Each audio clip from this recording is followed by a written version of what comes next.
మా ఆధ్యాత్మికమైన జీవితాలు నీకింపుగా సొంపుగా నీకు అంగీకార యోగ్యంగా ఉండులాను కృప దయచేయమని, నీ వాక్యం ద్వారా మీరు మాతో మాట్లాడమని, గొప్ప సంగతులు గూఢమైన సంగతులు మీరు మాకు తెలియజేయమని, చూచే కనులు, గ్రహించే హృదయం, వినే చెవులు దయచేయమని, వినుబుద్ధి పుట్టించమని, మీ సమృద్ధి అయిన జీవంతో నింపి మీరు మాతో మాట్లాడి మా హృదయాలు తెప్పరిల్ల చేసి మా విశ్వాసం మీరు పెంపొందింపచేయమని క్రీస్తు పేరట అడిగి వేడుకొంచున్నాం మా తండ్రి, ఆమేన్. దేవుని వాక్యం చదువుకుందాం. పరిశుద్ధ గ్రంథము బైబిల్లో నుంచి దేవుని వాక్యము చదువుకుందాం. మత్తయి సువార్త 27వ అధ్యాయం 32వ వచనం నుంచి 44వ వచనం వరకు చదువుకుందాం. పరిశుద్ధ గ్రంథం బైబిల్లో నుంచి మత్తయి సువార్త 27వ అధ్యాయం 32వ వచనం నుంచి 44వ వచనం వరకు చదువుకుందాం. వారు వెళ్ళుచుండగా కురేనీయుడైన సీమోను అను ఒకడు కనబడగా ఆయన సిలువ వేయుటకు అతనిని బలవంతము చేసిరి. వారు కపాల స్థలమును అర్థమిచ్చి గొల్గోతా అనబడిన చోటికి వచ్చి చేదు కలిపిన ద్రాక్షరసమును ఆయనకు త్రాగనిచ్చిరి, గాని ఆయన దానిని రుచి చూచి త్రాగనొల్లకపోయెను. వారు ఆయనను సిలువ వేసిన పిమ్మట చీట్లు వేసి ఆయన వస్త్రములు పంచుకొనిరి.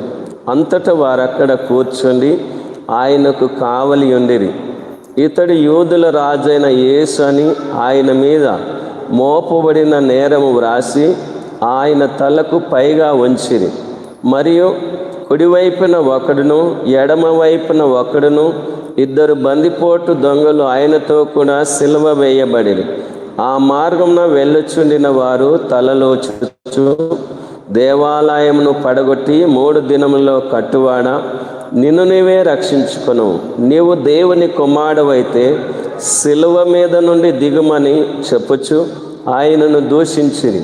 అలాగే శాస్త్రులను, పెద్దలను, ప్రధాన యాజకులను కూడా ఆయనను అపహాసించుచు, వీడు ఇతరులను రక్షించెను, తన్ను తానే రక్షించుకొనలేడు, ఇశ్రాయేలు రాజు గదా, ఇప్పుడు సిలువ మీద నుండి దిగిన ఎడల వాని నమ్ముదుము, వాడు దేవుని యందు విశ్వాసముంచెను, నేను దేవుని కుమారుడనని చెప్పెను గనుక ఆయనకిష్టుడైతే ఆయన ఇప్పుడు వానిని తప్పించునని చెప్పిరి. ఆయనతో కూడా సిలువ వేయబడిన బందిపోటు దొంగలను అలాగే ఆయనను నిందించిరి. చదువున వాక్యము దేవుడు మన వినికిల్లో దీవించి ఆశీర్వదించునుగాక. దేవునికి స్తోత్రములు, దేవుని నామానికి మహిమ కలుగునుగాక. ప్రియమైన దేవుని సంగమా, ఈ లెంట్ డేస్ సంఘ ప్రార్థన కూడిక సందర్భంలో దేవుని సన్నిధికి, దేవుని అందరి నమ్మకం, విశ్వాసం, భక్తి, ప్రేమతో, ఆసక్తితో కూడి వచ్చిన మీకందరికీ ప్రభు నామములో వందనాలు తెలియజేస్తున్నాను. దేవుడిచ్చినటువంటి ఈ మంచి అవకాశాన్ని బట్టి దేవునికి స్తోత్రములు. ప్రభు నందు మీ ప్రయాసము వ్యర్థము కాదు. ఒక దినము గడపుట 1000 దినముల కంటే శ్రేష్టమనే సంగతి మర్చిపోకూడదు.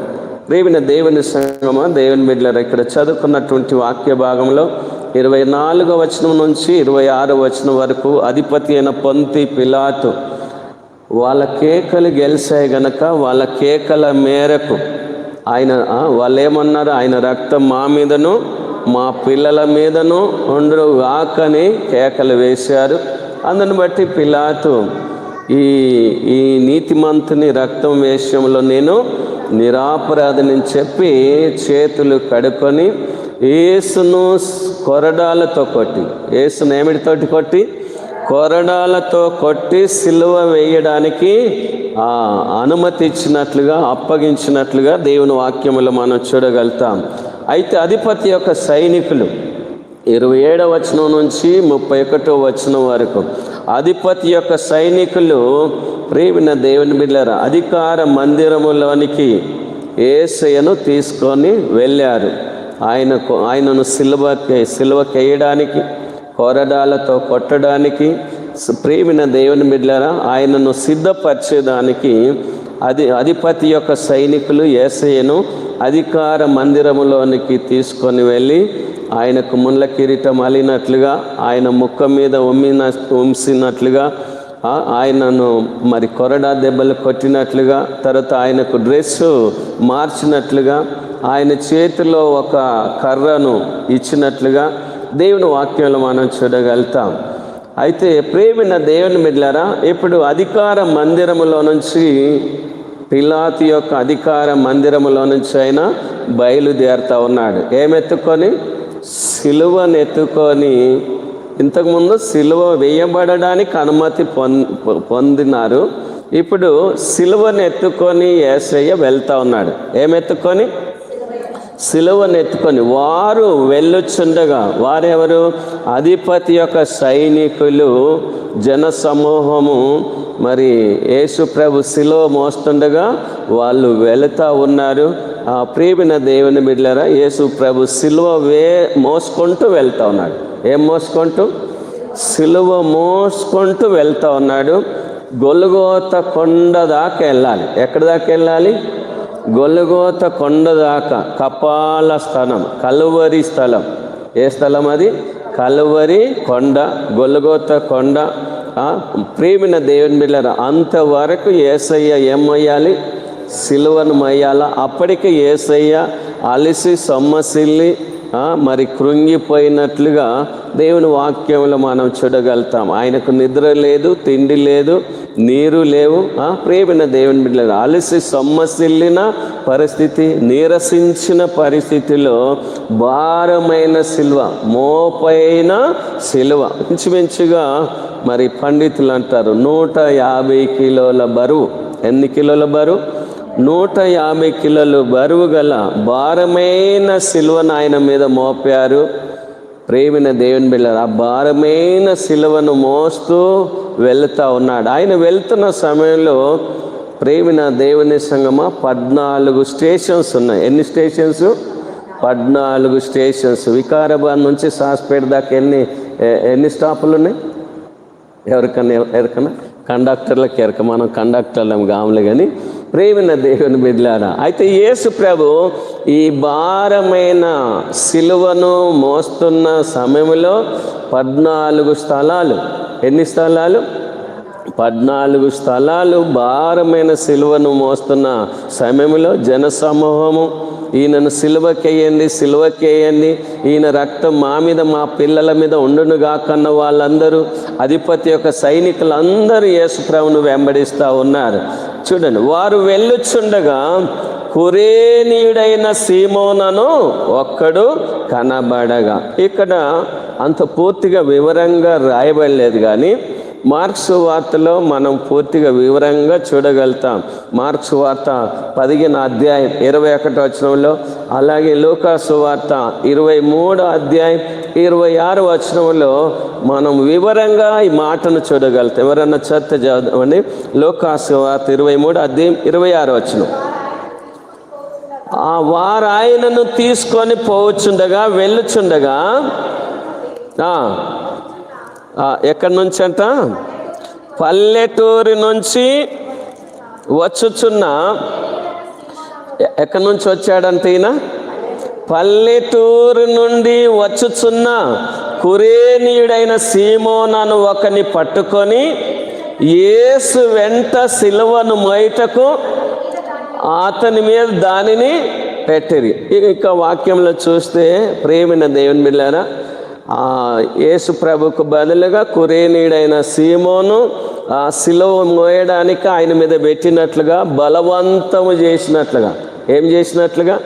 బలవంతము చేసినట్లుగా దేవుని వాక్యంలో మనం చూడగలుగుతాము. ఈయన ఎవరైనా పల్లెటూరు, ఆయన పట్టణ నివాసి ఏమి కాదు, కానీ పల్లెటూరి నివాసి. ఆ సమయంలో యెరూషలేము పట్టణానికి పస్కా పండుగ ఆచరించేదానికి. ఏ పండుగ ఆచరించేదానికి?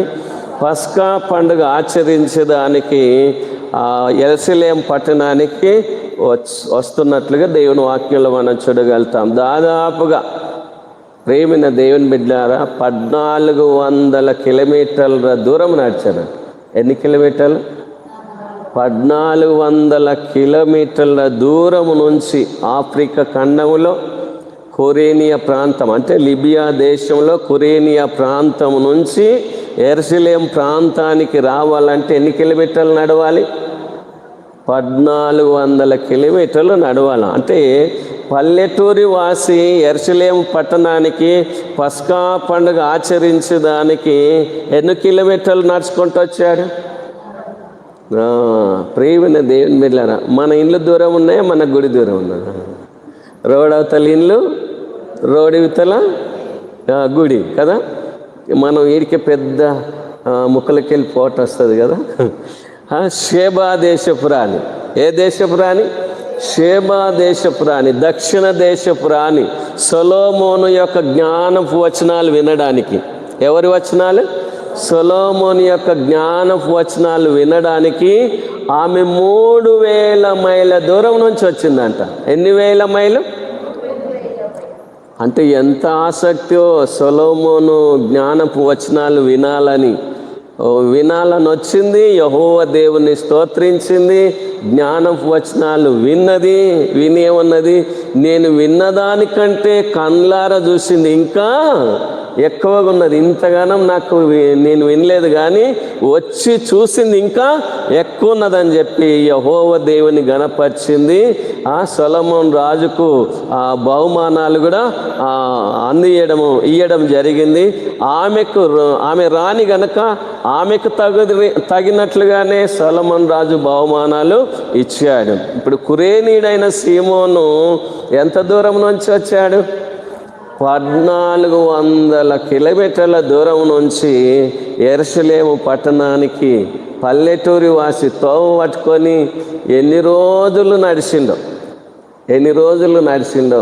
ఎన్ని రాత్రింబగళ్ళు గడిచిపోయినాయో ప్రేమిన దేవుని బిడ్డలారా. కానీ ధన్యుడైండు. ఏమైండు?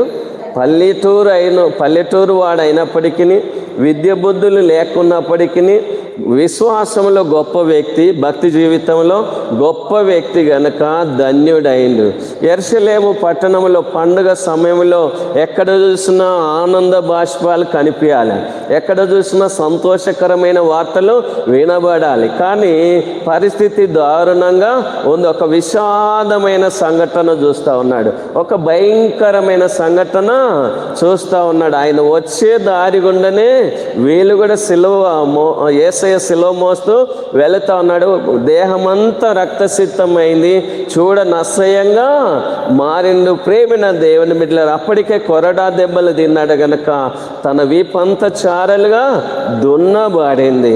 అరే, ఆయన వస్తున్న సమయంలో ఆ సంఘటన, ఆ విషాదమైన సంఘటన కనిపించేసరికి అయ్యో పాపం, ఇంతగానం కొడుతున్నారు ఈయన అంతగానం ఏం నేరం చేసిండని చెప్పి చాలా ఆశ్చర్యపోయిండు. ప్రేమిన దేవుని బిడ్డలారా, దగ్గరికి పోయి చూశాడు. మనం ఇక్కడ నుంచి మేకనంపల్లి బస్ ఎక్కిన వెంటనే పేటలో దిగినాం అనుకోండి. ఎక్కడ? మేకనంపల్లి బస్ ఎక్కిన వెంటనే పేటలో దిగిన వెంటనే అక్కడ రోడ్డు దిగిన వెంటనే గొడవ జరుగుతుంది అనుకోండి. మనం అది భయంకరంగా జరుగుతుంది అనుకోండి, ఆగుతామా మనం? ఏమన్నా కాకొక తల్లి, మన పని మీద మనం పోతే బాగాని ఆగకుండా ఇట్లా చూడనట్లా అర్జెంటుగా వెళ్ళిపోతాడు. అట్లా ప్రేమిన దేవుని బిడ్డలారా, కానీ ఈ సీమోను, కురేనీయుడైన సీమోను అలా చెయ్యకుండా అయ్యో పాపం, ఇంతగానం హింసిస్తూ ఉన్నారు, ఇంతగానం దూషిస్తున్నారు, ఇంతగానం నిందిస్తున్నారు, ఇంతగానము ఆయాస పెడుతున్నారు అని చెప్పి దగ్గరికి వెళ్ళి చూసేసరికి ఆ యేసయ్య పరిస్థితి చూసి ఆయన జాలి పడేటట్లుగా, కురేనీయుడైన సీమోను మనసు కరిగిపోయేటట్లుగా ఉంది పరిస్థితి. అయ్యో, ఎవరో ఏమైనా ఇంతగానం ఈయనను తిప్పల పెడతా ఉన్నారు, ఇంతగానో ఈయనను శ్రమ పెడతా ఉన్నారు. ఇంకా చావు బతుకుల్లో ఉన్నాడు. ఎలా ఉన్నాడైనా? చావు బతుకుల్లో ఉన్నాడు. అప్పటికే అలసి సొమ్మసిల్లిపోయిన పరిస్థితిలో ఉన్నాడని చెప్పి ఎంతగానో కనికరము, జాలి కలిగి ఉంటా ఉన్నాడు. ప్రేమిన దేవుని బిడ్డలారా, అయితే వాళ్ళు ఏం చేశారు? వారు వెళ్ళుచుండగా కురేనీయుడైన సీమోను అని ఒకడు కనబడగా ఆయన సిలువ మోయుటకు అతనిని బలవంతము చేసిరి. వారు వెళ్ళుచుండగా ఎక్కడికి వెళ్తా ఉన్నారు? యెరూషలేము పట్టణం వెలుపలికి, గౌని వెలుపలికి వెళ్ళాలి. శాపగ్రహి అయిన వ్యక్తి, నరహంతకుడైన వ్యక్తి ఆ ఊరు బయట చంపాలి. ఎక్కడ చంపాలి? ఊరు బయట. ఇప్పుడు ఆ దినాల్లో సిలువ శిక్ష అమలు ఉంది కనుక ఇప్పుడు ఊరు వెలపట, గౌని వెలపట యేసయ్యను సిలువకి వెయ్యాలి గనక యేసయ్యను ఊరు వెలపటికి, గౌని వెలుపలికి, పట్టణం వెలుపలికి యేసయ్యను తీసుకెళ్తా ఉన్నారు. దేనికోసము? సిలువకి వెయ్యడానికి. ప్రియమైన దేవుని బిడ్డలారా, పరిశుద్ధ గ్రంథం బైబిల్లో కొత్త నిబంధన భాగంలో, ఏ నిబంధన భాగంలో? కొత్త నిబంధన భాగంలో, పాత నిబంధన భాగంలో. పాత నిబంధన భాగంలో ఇద్దరు వ్యక్తులు గౌని వెలపట చంపబడ్డారు. ఇద్దరు వ్యక్తులు ఎక్కడ చంపబడ్డారు? వెలపట, గౌని వెలపట ఊరి బయట చంపబడ్డారు. పాత నిబంధనలో ఇద్దరు చంపబడ్డారు. కొత్త నిబంధనలో ఇద్దరు చంపబడ్డారు. ఎవరికన్నా తెలుసా? యేసు ప్రభు మహారాజ్కి జై. పరిశుద్ధ గ్రంథం బైబిల్లో మనం చూసినట్లయితే మొదట విశ్రాంతి దినమున ఏ పని చేయకూడదు. విశ్రాంతి దినం ఏం చేయకూడదు? ఏ పని చేయకూడదు. అయితే ఒక ఆయన ఏం చేసిండు? విశ్రాంతి దినమున కట్టెలు ఏరడానికి పోయింది. ఏం ఏరడానికి వెళ్ళి? కట్టెలు ఏరడానికి పోతే ఈజుబాజు వాళ్ళందరూ, పొరుగు వాళ్ళందరూ చూసి మోషే భక్తునికి ఫిర్యాదు చేశారు. విశ్రాంతి దినం ఏ పని చేయకూడదు కదా, ఈయన కట్టెలు ఏరడానికి పోయిండు. ఈయన పరిస్థితి ఏంటంటే మోషే దేవునికి వేడుకున్నప్పుడు ఆయనను వెలుపలికి, పాలెం వెలుపలికి తీసుకొని వెళ్ళి రాళ్లతోటి కొట్టి చంపాలని దేవుడు ఆజ్ఞ జారీ చేసినట్టు మోషే భక్తుడు ప్రజలకు చెప్పిన వెంటనే ఇప్పుడు ఆయనను పాలెం వెలుపలికి తీసుకువెళ్ళి, ఎక్కడికి తీసుకెళ్ళి? పాలెం వెలుపలికి తీసుకువెళ్ళి ఆయనను రాళ్లతోటి కొట్టి చంపారు. ఏం పొరపాటు చేసిండు? ఏ దినమున?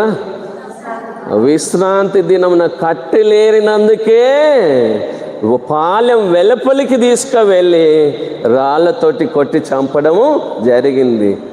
బస్తీలో కాకుండా బస్తీ వెలుపలికి తీసుకొని వెళ్ళి ఆయనను కొట్టి చంపడం జరిగింది. సంఖ్యాకాండం 15:35 వచనంలో మనం చూడగలుగుతాం. ప్రియమైన దేవుని బిడ్డలారా, అలాగే ఇంకొక వ్యక్తి గౌని వెలపట పట్టణం వెలపట చంపబడ్డాడు. ఎవరైనా? నాబోతు. ఇంకొక ఆయన ఎవరు? నాబోతు. ఎవరి కాలములో? ఆహాబు యెజెబెలు రాణి కాలములో. ప్రియమైన దేవుని బిడ్డలారా, నాబోతుకు ద్రాక్ష తోట ఉండింది గనక ఈ ఆహాబు రాజు ఆశపడ్డాడు. వాక్యం ఏం చెప్తుంది? పొరుగు అందేది ఆశపడకూడదు. ఈ యెజెబెలు రాణి భయంకరమైన స్త్రీ గనక అదెంత సంగతి అని చెప్పి అబద్ధ సాక్షులను నిలబెట్టి, ఏ సాక్షులను? అబద్ధ సాక్షులను తయారు చేసి నాబోతు విషయంలో అబద్ధ సాక్షులతోటి అబద్ధ సాక్ష్యము చెప్పించి రాజుకు వ్యతిరేకంగా మాట్లాడుతున్నాడు, దూషణ చేస్తున్నాడు అని చెప్పి నింద మోపి పట్టణం వెలుపటికి తీసుకొని వెళ్ళి, బయటికి తీసుకొని వెళ్ళి రాళ్లతోటి కొట్టి చంపడం జరిగింది. తర్వాత ఆయన చనిపోయిన తర్వాత ఆయన ద్రాక్ష తోట ఇప్పుడు యెజెబెలు రాణి అహాబు రాజు ఆక్రమించుకోవడం జరిగింది. తర్వాత వాళ్ళు భయంకరమైన శిక్షకు వాళ్ళు కారకులైన. ప్రియమైన దేవుని బిడ్డలారా, అలాగే నూతన నిబంధన గ్రంథంలో అపోస్తుల కార్యం 7వ అధ్యాయం 58 వచనం, 7వ అధ్యాయం 58 వచనం.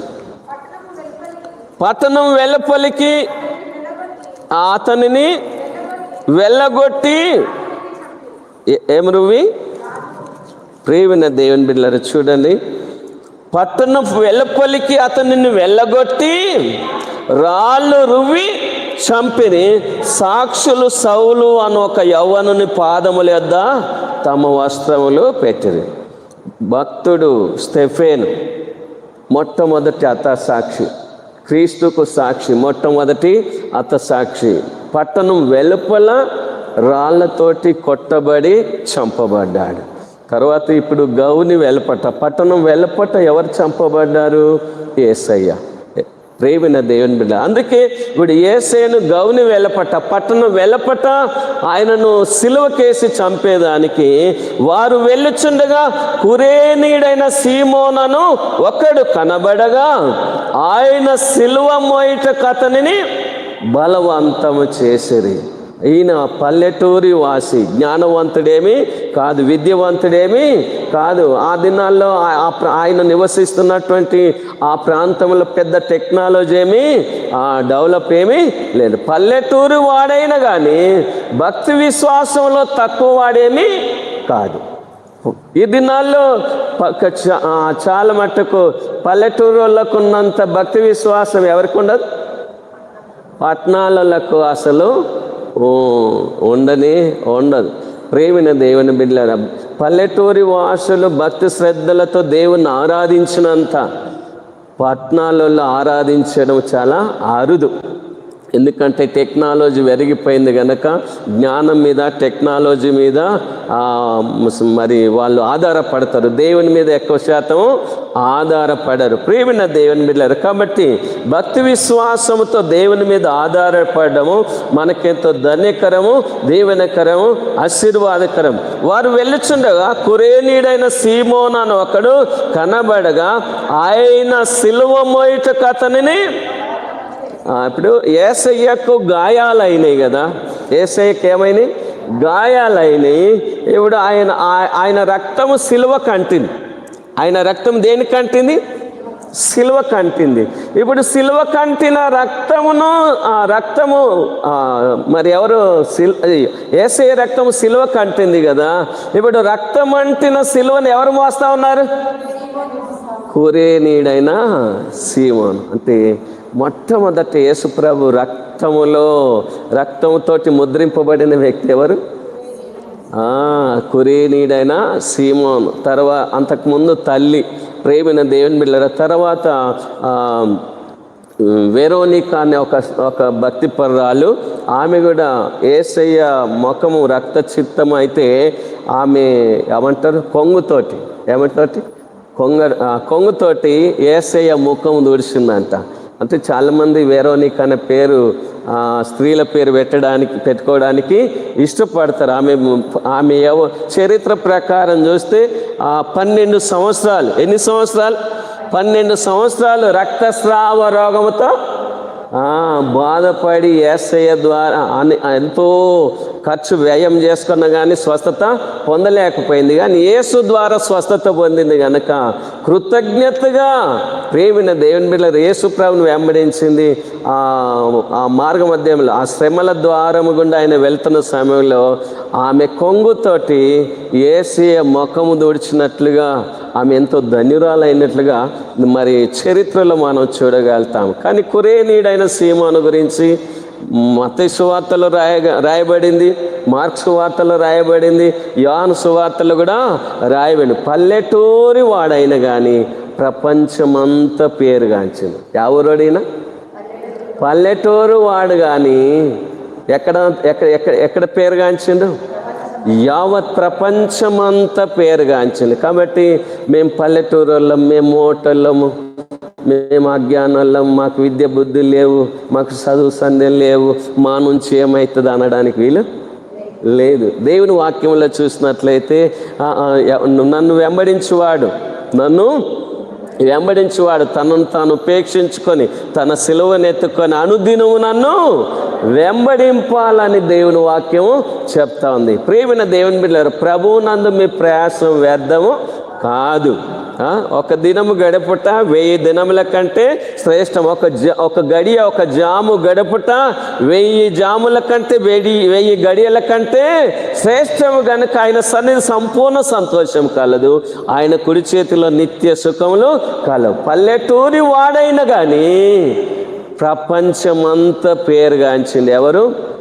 కురేనీడైన సీమోను. కురేనీడు ఆఫ్రికా ఖండానికి సంబంధించిన వాడు. ఖండాలు ఎన్ని? 7. ఒక ఖండంలో ప్రజలే ఉండరు కదా, 6 ఖండాల్లో ప్రజలు ఉంటారు, ఒక ఖండంలో ప్రజలు ఉండరు కదా. ఒక ఆఫ్రికా ఖండముకు సంబంధించిన వ్యక్తి, లిబియా దేశముకు సంబంధించిన వ్యక్తి. ఆ లిబియా దేశంలో కురేనియా అనే గ్రామంకు సంబంధించిన వ్యక్తి. ప్రియమైన దేవుని బిడ్డలారా, దేవుని వాక్యంలో చూడు, ఆయనను సిలువ మోయుటకు అతనిని బలవంతము చేసిరంట. యేసయ్య సిలువ మోసాడు. కొన్ని వందల మీటర్లు సిలువ మోసాడు. అయితే ప్రేమైన దేవుని బిడ్డలారా, ఈ కురేనీయుడైన సీమోను 6 మీటర్ల దూరం, ఎన్ని మీటర్ల దూరం? 6 మీటర్ల దూరం సిలువ మోసిందంట. ఎన్ని మీటర్ల దూరం? ఎంత భాగ్యం కదా! ఎవరు సిలువ మోసే ధన్యత దక్కింది? యేసయ్య సిలువ మోసే ధన్యత ఆయనకు దక్కింది. ప్రియమైన దేవుని బిడ్డలారా, ఒక మాట చేద్దాం. మార్క్స్ వార్త 15:21. మార్క్స్ వార్త 15:21 నుంచి, కురేనీయుడైన సీమోను ఒకడు పల్లెటూరి నుండి వచ్చి ఆ మార్గమున పోవుచుండగా ఆయన సిలువను మోయుటకు అతనిని బలవంతం చేసిరి. బలవంతం చేశారు గనక ఎలాగో భక్తి విశ్వాసంతో భారమనక, కష్టమనక, విసుగుపడక, యాష్టపడక ఏం మోసిండు? సిలువ మోసిండు. ఇప్పుడు 22 వచనం, అతడు అలెగ్జాంద్రునకును రూపునకును తండ్రి వారు గొల్గొతా అనబడిన చోటునకు ఆయనను తీసుకొని వచ్చారు. ఇతని కుమారుల పేర్లు కూడా రాయబడ్డాయి. ఈ కురేనీయుడైన సీమోను కుమారుల యొక్క పేర్లు కూడా రాయబడ్డాయి. ఏమన్నా ఆయన కుమారుల పేర్లు? అలెగ్జాంద్రునకును రూపునకు తండ్రి. ఎందుకు రాయబడి ఉండొచ్చు? ప్రియమైన దేవుని బిడ్డలారా, ఈ కురేనీయుడైన సీమోను భక్తుడు ఆఫ్రికా ఖండానికి, లిబియా దేశానికి, కురేనియా ప్రాంతానికి ఏం తీసుకుపోయాడు? సువార్త తీసుకుపోయిండు. పస్కా పండుగ నేను వెళితే యేసుప్రభు అంట పస్కా పండుగ రోజు సిలువ వేయబడ్డాడు. ఏ పండుగ రోజు? పస్కా పండుగ రోజు సిలువ వేయబడ్డాడు. ఆయన సిలువ వేయబడ్డ తర్వాత ఇవన్నీ సంగతులు జరిగినాయి. ఆయన పునరుత్థానం అయిన తర్వాత ఈ రీతిగా సాక్ష్యాలు, నేను కళ్ళారా చూసినా, చెవులారా విన్నానని చెప్పి, ప్రేమైన దేవుని బిడ్డలారా, ఈ సిలువ సువార్త ఆఫ్రికా ఖండానికి తీసుకొని వెళ్ళాడు. తర్వాత ఆయన కుమారులు అలెగ్జాంద్రు, రూపు, వీళ్ళిద్దరూ గొప్ప సేవకులు అయ్యారు. 4 దిశల వాళ్ళు సువార్త వ్యాప్తి చేశారు. ప్రేమైన దేవుని బిడ్డలారా, ఆయన భార్య కూడా పెద్ద భక్తి పర్రాలు, మంచి సేవకురాలు. ఎవరు? కురేనీయుడైన సీమోను భార్య ఎలాంటిది? ఆమె భక్తి పర్రాలు, మంచి సేవకురాలు. ఒక మాట చూద్దాం. రోమా పత్రిక 16:13. రోమా పత్రిక 16:13. ప్రభువునందు ఏర్పరచబడిన ఎవరికి? రూపస్కు వందనాలు, అతని తల్లికి వందనాలు, ఆమె నాకును తల్లి. ఆమె నాకు కూడా తల్లి, అనేకులకు తల్లి, నాకు కూడా తల్లి. ఎందుకంటే గొప్ప సేవకురాలని. ఒక పల్లెటూరు ఆమె. ఎవరామె? కురేనీయుడైన సీమోనుది ఎవరు? పల్లెటూరులోని భార్యకి ఏమన్నా విలువ ఉంటుందా? పట్టణాల్లో విలువ ఉంటుందా? ఉండదు. కానీ పల్లెటూరులోని భార్య గొప్ప సేవకురాలైంది, దైవ భక్తి పర్రాలైంది. ఆ భక్తుడు, పౌలు భక్తుడు ఏమంటా ఉన్నాడు? ఆ మాట రోమపత్రిక 16:13లో, ప్రభువునందు ఏర్పరచబడిన రూపునకును వందనములు, అతని తల్లికి వందనములు, ఆమె నాకును తల్లి. ఒక గొప్ప దైవజనునికి ఏమైంది? ఆమె ఆత్మీయ తల్లిగా మార్చబడ్డదండి. పల్లెటూరు ఆమె ఒక గొప్ప దైవజనునికి ఏమైంది? తల్లి అయింది. ప్రియమైన దేవుని బిడ్డ, ఆమె కుమారులు ఏమైనారు? గొప్ప దైవజనులు. ఆయన కూడా గొప్ప భక్తుడు. ఆయన ద్వారా ఆఫ్రికా ఖండానికి ఏమందింది? సువార్త అందింది. ఎంతో మందికి కనువిప్పు కలిగింది. ఒక మాట చదువుకుందాం. అపోస్తుల కార్యం 11:19-20. అపోస్తుల కార్యం 11:19-20. స్టెఫెను విషయంలో కలిగిన శ్రమను బట్టి చెదిరిపోయిన వారు యూదులకు తప్ప మరి ఎవరికి వాక్యం బోధింపక ఫెనికే, కుప్రా, అంతియోకయ ప్రదేశముల వరకు సంచరించి, కుప్రీలు కొందరును కురేనీయులు కొందరును వారిలో ఉండిరి. వీరు అంతియోకయకు వచ్చి గ్రీసు దేశం వారితో మాట్లాడుచు ప్రభు అయిన యేసును గూర్చిన సువార్త అక్కడ 20వ వచనంలో కురేనీలు అని ఉందా? కురేనీలు అనే పదం ఉందా? కురేనిదైన సీమోన్ అంటే ఈయనను బట్టి ఊరే మార్చబడ్డది. ఎవరిని బట్టి? కురేనుడైన సీమోను బట్టి ఊరు మొత్తం మార్చబడ్డది. ఊరు మొత్తము సేవకులైనరు, ఊరు మొత్తం సువార్త పరిచారకులైనరు. సకల గ్రామాలకు, ఆయా గ్రామాలకు సువార్త మరి విస్తరించేటట్లుగా, వ్యాప్తి చెందేటట్లుగా సాక్షులుగా, దేవుని సేవకులుగా బయలుదేరారు. ఇంకా ఇప్పుడు ప్రస్తుతం లిబియా దేశం అని పిలబడతాం. ఏ దేశం? లిబియా దేశం. ప్రేమైన దేవుని బిడ్డలారా, ఆ ప్రాంతమంతా దేవుని సువార్తను విస్తరించేదానికి కారకులు ఎవరు? కురేనీయుడు, తర్వాత ఆయన 2 కుమారులు, తర్వాత ఆయన భార్య. ప్రేమైన దేవుని బిడ్డలారా, పల్లెటూరు వాడైన కానీ పల్లెటూరు నుంచి ఏమొచ్చింది? సువార్త విస్తరించింది. కాబట్టి ఇప్పుడు మేకవనంపల్లి పల్లెటూరు ఉండవు, మేకవనంపల్లి కదా.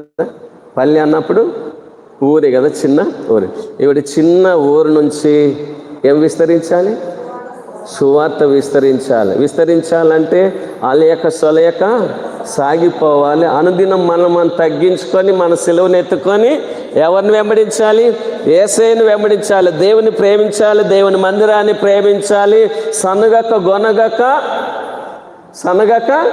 గొనగక యాష్టపడక విసుగుపడక సంతోషంతో దేవుని మందిరానికి రావాలి. సంతోషంతో యెహోవాను సేవించాలి. సంతోషంతో ప్రార్థన చేయాలి. ఎలా ప్రార్థన చేయాలి?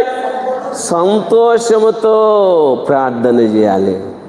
ఈ పల్లెటూరును, కొండ మీద ఉన్న పట్టణము, ఈ పల్లెటూరును దేవుడు ఆ రీతి హెచ్చించాలంటే వంగిన మోకాలు పండుగ, వంగని మోకాలు దండుగ. ప్రభునందు మీ ప్రయాసం వ్యర్థము కాదు. ఇప్పుడు ఈరోజు మీరు ప్రయాసపడితే మీ ప్రార్థన ఫలితం రేప దినాన చూడగలుగుతాం. విత్తనం వేయండి, పంట పండుతుందా?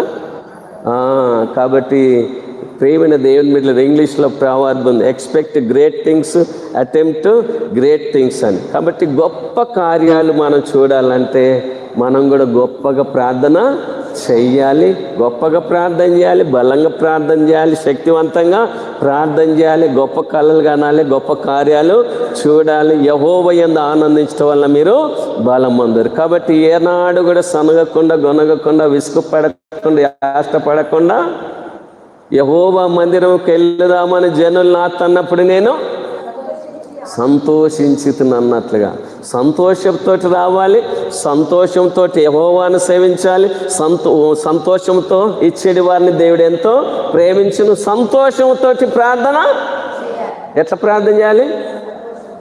సంతోషంతో. పౌలు భక్తుడు సంతోషంతో ప్రార్థన చేసినట్ట. ప్రార్థన అంటే విసుకక నిత్యము ప్రార్థన చేయమని చెప్పి. ఇప్పుడు మనం విసుగు పడకుండా ఎట్లా చేయాలి? సంతోషంతో ప్రార్థన చేయాలి కదా. చిన్న పల్లెటూరు అయినా దేవుడు గొప్పగా ఆశీర్వదిస్తాడు. చిన్న పల్లెటూరును దేవుడు ఎత్తుకోవాలంటే, దేవుడు గొప్ప కార్యాలు చేయాలంటే దేవుని మందిరం సమస్త జనులకు ప్రార్థన మందిరం గనక దేవుని సమయము దేవునికి, కైసార్ది కైసార్కు, దేవుని దేవునికి. దేవుడి కొన్ని మాటలు మన వెనుకల్లో దీవించి ఆశీర్వదించిన గాక. ప్రార్థన చేసుకుందాం. ఎవరైనా ఒకరు ప్రార్థనలోనికి నడిపించండి.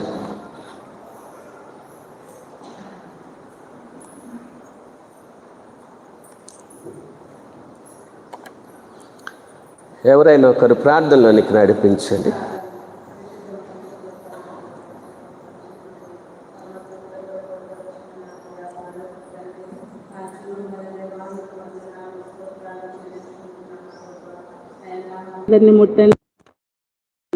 ఆమేన్. పరలోకమందున మా తండ్రి, నీ నామం పరిశుద్ధపరచబడుగాక, నీ రాజ్యం వచ్చుగాక, నీ చిత్తం పరలోకమందు ఎలాగో అలాగే భూమి యందు నెరవేరునుగాక. మాకు కావలసిన అనుదినారం నేడు మాకు దయచేయం. మా రుణస్థులు మేము క్షమించే ప్రకారం మా రుణములు క్షమించు. మమ్మల్ని శోధనలెక్తే కాకీను తప్పించు. ఎందుకంటే రాజ్యం, బలం, మహిమ నిరంతరం నీవైనావు స్వామి. ఆమేన్. ఇప్పుడు మన తండ్రి దేవుని ప్రేమయు ప్రభువైన యేసుక్రీస్తు కృపయు పరిశుద్ధాత్మిక అన్యోన్య సావాసం త్రియేక దేవుని ఆశీర్వాదం కుడి వచ్చిన మనకందరికీ సంగమంతటితోను ఇప్పుడు నెలపును సదాకాలము తోడైనగాక. ఆమేన్.